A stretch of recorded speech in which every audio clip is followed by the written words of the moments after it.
Hi dear friends and subscribers of Cricket Happenings. Welcome to your cricket show today. Well, not today. What I'm going to do is I'm just going to be talking about cricket. I mean, it's not going to be any coverage of any cricket matches as we don't have any.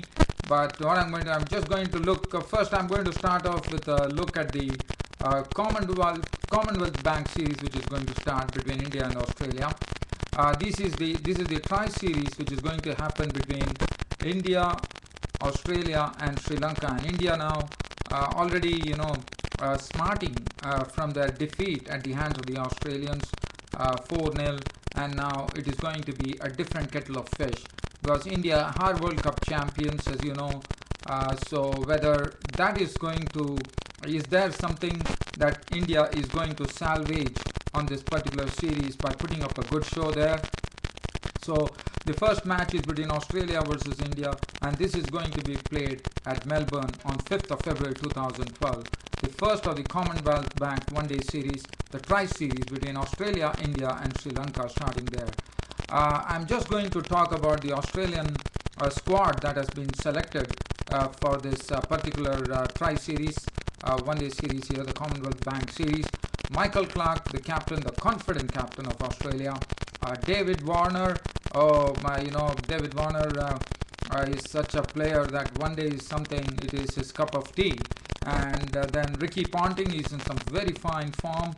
Now, Shaun Marsh, as you know, was really struggling in the test matches, and he has been shown the door. And Peter Forrest, it's a new player by the name Peter Forrest, who has done very well in the Australian domestic season. In fact, he's from Queensland and he has been selected. Now Daniel Christian, one would know, he's a very good all-rounder. David Hussey, the brothers David Hussey and Michael Hussey will be playing together there. The wicket-keeper Brad Haddin has had a very bad time as far as batting is concerned, so they have decided to actually go in for Matthew Wade, who is the best wicketkeeper there on Australian shores after Brad Haddin, and also his batting ability would be of great use. And then Brett Lee comes in as the express pace bowler, and then Ryan Harris, who is a specialist one-day bowler. Mitchell Starc gets an opportunity. Xavier Doherty is back, left-arm spinner who made his debut against England in the Ashes series. And then Clint McKay, of whom we have not heard much after that injury, but he has done well in the Big Bash League, and he got the place there. And Mitchell Marsh, who has done a fantastic job with the Big Bash League. He was amongst the runs in the Big Bash League. Whether you call it batting or bowling, I thought his batting was something which was exemplary, and his bowling was also very good. So he will play as an all-rounder. So I think Australia have a very good blend, and India have to really watch out. But for India also to be a different kettle of fish, as I said. New players, Suresh Raina, all the other players coming in. So that is going to be different. But I'm not going to talk much about the Indians. I just wanted to look at the Australian ODI squad which has been selected for the Commonwealth Bank tri-series starting between India, Australia and Sri Lanka. And the first test and the first one-day international of the Commonwealth Bank series starts on 5th of February between India and Australia at the MCG.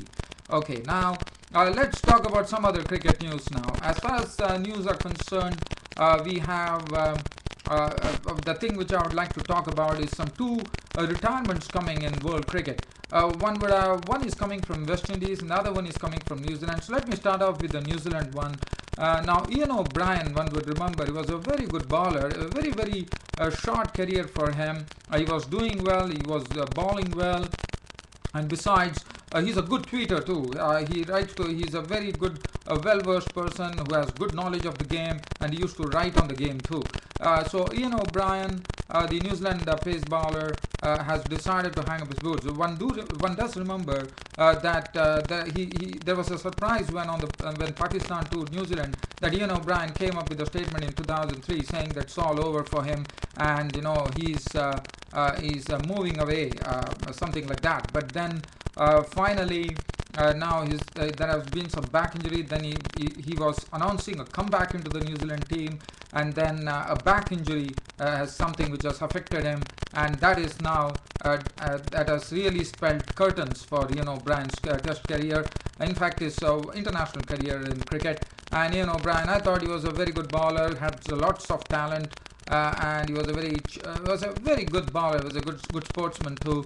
But unfortunately, the New Zealand cricket has to say goodbye to Brien. But in his short stint, he did quite well, I thought. And then we talk about another retirement which is coming in. This is coming in from West Indies.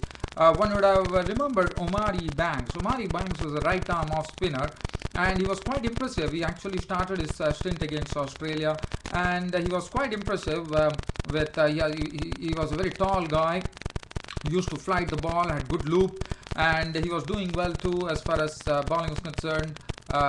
With his right arm off spin, and he was also a very useful batsman who liked to really throw the bat at the ball, and he was doing well. But unfortunately, Omari Banks, one does not know whether he was an all-rounder who was playing for West Indies. He played only a few test matches, and after that he was not to be seen in the West Indies squad for whatever reasons. And then now he has decided that cricket is something that he can give it he probably feels that he's done with cricket, and he would like to get into something creative, and that would be music. So that is some news which is coming in. And other than that, as you all know, there is the Australians have selected Bailey, who has been a very successful person in the T20, and the Australian think tank feels that Captain Bailey has been made the captain in the T20 format against India, and the Australian think tank feels that Bailey can deliver the goods. And what is important according to them is in T20 you need to take quick decisions, split decisions, and you also need to be really having some good knowledge, and you have to think on your feet basically, because there's not much time. You have only 20 overs, and you know which bowler to bring in, which batsman to send. Everything should be very quick, and probably the Australian think tank feels that Bailey has done well in the Big Bash too. He has led his team Tasmania to some championship victories. They feel that Bailey absolutely fits the bill, and they have given the opportunity to Bailey to actually lead the T20 side. So that is going to be very interesting to see how he really copes up, and how with the pressures, and how he really shapes up there.